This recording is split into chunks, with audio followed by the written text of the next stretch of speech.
Would you say there's anything that home cooks should perhaps not purchase from a sustainability perspective?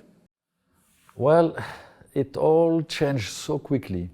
So years ago, at one point we realized like the swordfish was endangered because the fish was smaller and smaller and smaller at the market. And it was a campaign to protect the animals and saying, do not buy swordfish right now, give them a break. Yeah. And the population came back.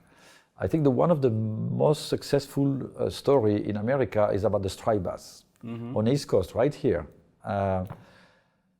I think the stock of striped bass in the 90s, early 90s collapsed completely. And it was no more striped bass, almost extinct. And they took some drastic decisions. Today, striped bass is plentiful. You have striped bass everywhere. Yeah.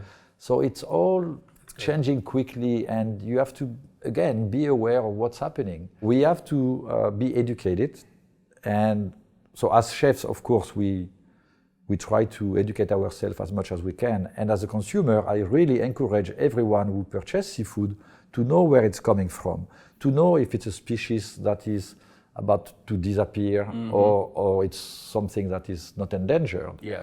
And again, if it comes from a farm, I think you want to research a little bit to find out the practices of the farm. Some farms are really, really amazing in terms of being clean and not polluting the water and so on. And some farms, they don't really care.